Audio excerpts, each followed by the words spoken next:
Hey, salut à toi, c'est Chad Fabiano. Aujourd'hui, on répond à la question pourquoi faire plusieurs publicités dans une campagne Facebook payante? Ça sert à quoi de faire plusieurs variations de publicité? On va répondre à cette question-là aujourd'hui. Juste avant qu'on commence, n'oublie pas de t'abonner, clique sur le petit bouton, puis reste jusqu'à la fin parce que j'ai une petite surprise pour toi.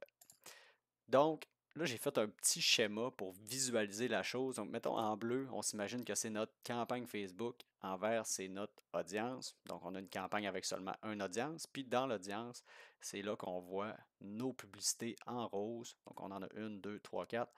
C'est ça, plusieurs publicités. Ça, c'était juste pour que tu comprennes la hiérarchie de ta campagne. Donc, ça sert à quoi plusieurs publicités dans une campagne Facebook? C'est tout simplement pour faire des tests pour être capable de trouver c'est quoi qui fonctionne le plus dans ton audience. Donc, des exemples de tests qu'on peut faire, c'est par exemple, on peut changer la première phrase de notre copywriting. Notre copywriting, c'est le texte de la publicité. Donc, on peut faire des variations avec ça. On peut aussi, peut-être, si dans notre copywriting, on a des bullet points, on peut faire euh, des, des changements, faire des variations à ce niveau-là. Ensuite de ça, on peut essayer, très important, faire des variations de visuels, donc différentes images, des vidéos, des carousels. Donc, ce que Facebook offre. Ensuite de ça, les headlines dans les publicités. Il y a comme des petites écritures à un moment donné. Je vais te montrer ça tout de suite. Ça ressemble à quoi? Ça sera pas bien long. On change de fenêtre. Donc, on va cliquer par exemple sur une publicité ici, de la campagne en fait. On va aller là-dedans. Non, on va aller ici. Donc, la headline que je parle, c'est de la faire en gras ici. Fait que ça ici, on peut y toucher juste ici. Puis les descriptions aussi, on va faire des variations au niveau des descriptions ici. Donc, on continue où est-ce qu'on est rendu. On peut aussi tester la longueur de notre copywriting. Fait que est-ce qu'on fait un gros texte, un petit texte, un moyen texte? On peut tester ça. Ensuite de ça, on peut faire des tests aussi avec le call to action. Fait que ça, c'est on va dire, c'est notre phrase qui appelle à l'action.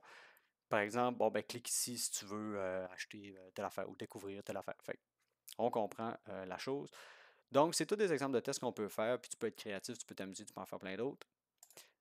Ensuite de ça, je voulais t'expliquer un petit peu qu'est-ce qui va faire en sorte que tu vas voir si une publicité fonctionne ou pas. Si, par exemple, justement, si tu as fait 4 variations de publicité, lequel fonctionne comparativement aux autres, c'est quoi qui va te dire si elle est bonne ou pas. Donc, on a d'abord le coût par conversion. Donc, toi, quand tu fais de la publicité, tu as une action que tu veux que la personne prenne. C'est peut-être de faire l'achat de quelque chose, de télécharger quelque chose, peu importe. Ça, tu vas avoir un coût à chaque fois qu'il va y avoir une conversion qui va être faite. Donc, à chaque fois que quelqu'un va avoir acheté quelque chose, par exemple, bon, mais ça peut te coûter 50$ par achat, ça peut te coûter 100$ par achat. Donc, évidemment que tu vas prendre la publicité qui coûte le moins cher. C'est logique. Ensuite de ça, si par exemple, tu n'avais pas de conversion, ou si tu veux te servir d'une autre donnée aussi pour voir l'efficacité de ta publicité, tu peux regarder le coût par clic. Donc, on met ça à coûter à chaque fois que quelqu'un a cliqué sur ta publicité puis qu'il s'est rendu sur ton site web.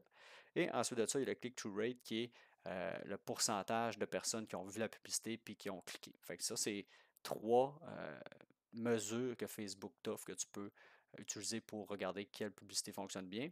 Il y en a plein d'autres, mais là, je voulais qu'on regarde les choses très simples. Donc, ça ressemble à ça pour les variations de publicité. Puis je te disais au début que j'avais un petit cadeau pour toi. C'est dans la description de la vidéo, j'ai mes 9 meilleurs exemples de publicité que j'ai faites. C'est environ 1 million de dollars là, en revenus que ça a donné en quelques mois. Donc, je t'ai mis les textes que j'ai utilisés, je t'ai mis les images, les vidéos si c'est des vidéos, je t'ai écrit pourquoi que ça fonctionne, pourquoi que ça aurait pu mieux fonctionner que les pros and cons hein, au final. Donc, tu peux télécharger ça. Puis, je t'invite aussi à regarder dans la description de la vidéo là, pour si jamais il y a d'autres offres parce que avec le temps, je vais changer les offres que j'ai pour toi. Comme en ce moment, par exemple, si tu as envie que tu prennes. En fait, que tu réserves un appel avec moi pendant 45 minutes, je pourrais regarder gratuitement là, ton compte publicitaire, donner des conseils, t'aider un petit peu, peut-être justement à le setuper si tu es rendu si tu te lances, en fait, si tu viens de débuter. Donc, ça, au moment où je fais cette vidéo-là, c'est un offre que je te permets de prendre, mais ça ne sera pas tout le temps là. Fait que profite-en. C'est sur ça, on se dit à la prochaine, puis oublie pas de t'abonner puis de liker la vidéo. À la prochaine.